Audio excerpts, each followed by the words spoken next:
जो हमारा मून है ना वो सन और अर्थ के बीच में आ जाता है, तो थोड़ी देर के लिए शैडो प्रोड्यूस हो जाती है अर्थ के ऊपर। तो साइंटिफिकली सिर्फ इतना ही है। आंखों से बात कर रहे हैं, कैमरा और टेलीस्कोप से भी देखना इस बार मुश्किल है। कोई पंगा लोगे आप तो आई साइट खराब हो जाएगी। कोरोना काल में भी सूर्य ग्रहण की अलग अलग बातें की जा रही हैं, तो क्या ये ऐसा भी कुछ हानिकारक है?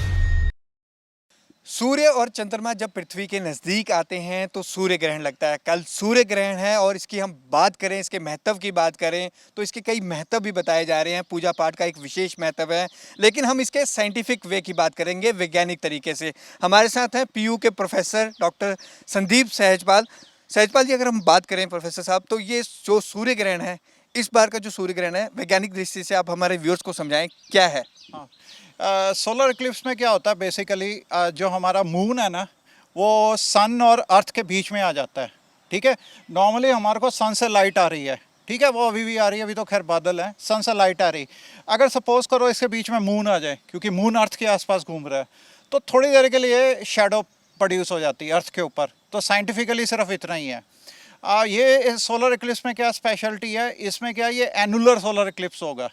एनुलर सोलर इक्लिप्स मतलब कि जो सन है ना टोटली नहीं ब्लॉक होगा, थोड़ा सा रिंग सी रह जाएगी उसके आसपास, ठीक है, और तो वो उस रिंग से रोशनी आएगी, थोड़ा सा डार्कनेस की साइड जाएगा। 11 बजे के साइड ये 11 बजे कल ये पीक पे जाएगा, तो डार्कनेस हो जाएगी, लेकिन रिंग सी रहेगी उसके आसपास, वो रहेगी, ठीक है। और अब क्वेश्चन आता है कि ये लगते क्यों हैं, वो मैंने बताया कि मून बीच में आ जाता है, ठीक है। जैसे ऐसे कि आपने एक लाइट लगाई हुई है कमरे के अंदर आपने, तो कोई बंदा आपके सामने से निकले तो उसकी शैडो बनती है आपके ऊपर, पड़ेगी थोड़ी देर के लिए। अब इससे कोई नुकसान नहीं होने वाला, शैडो से आपको कोई फ़ायदा नहीं होने वाला। इसी पे मैं आ रहा था, सूर्य ग्रहण के दौरान साइंटिफिक वे से इस बात को बहुत स्ट्रांगली कहा जा रहा है कि सूर्य ग्रहण को अगर आप देखोगे आंखों से तो आपकी आंखों की रोशनी तक जा सकती है। रोशनी तक जा सकती है।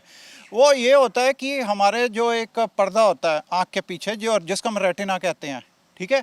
रेटिना क्या होता है, जो लाइट हम देख रहे हैं ना हमारे, वो लाइट सेंसिटिव होती है रेटिना।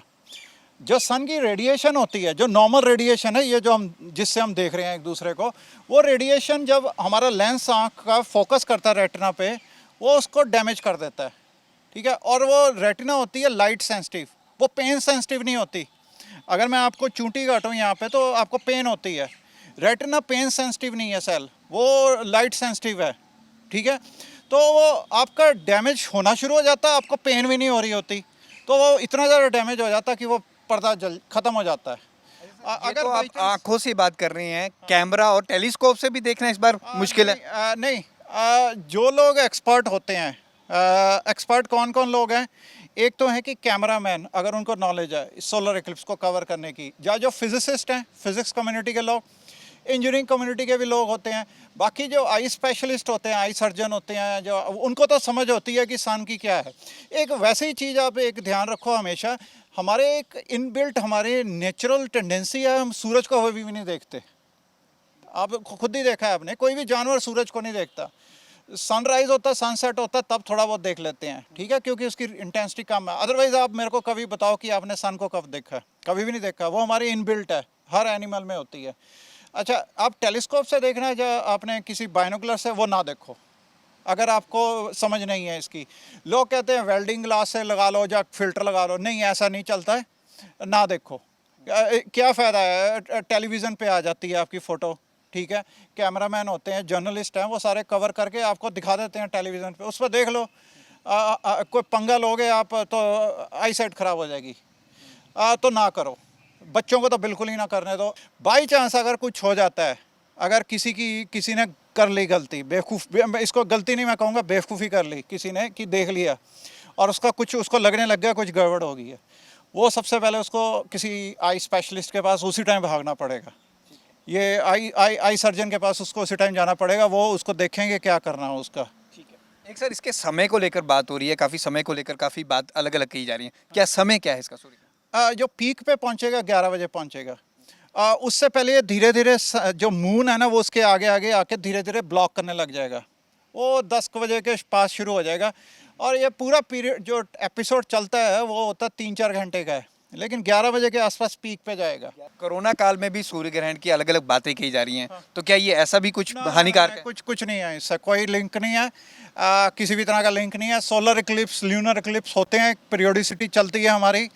जो वायरसेस हैं वो अपने तरह से इवॉल्व होते रहते हैं। वायरस का एवोल्यूशन, बैक्टीरिया का एवोल्यूशन, वो एक इंडिपेंडेंट प्रोसेस है।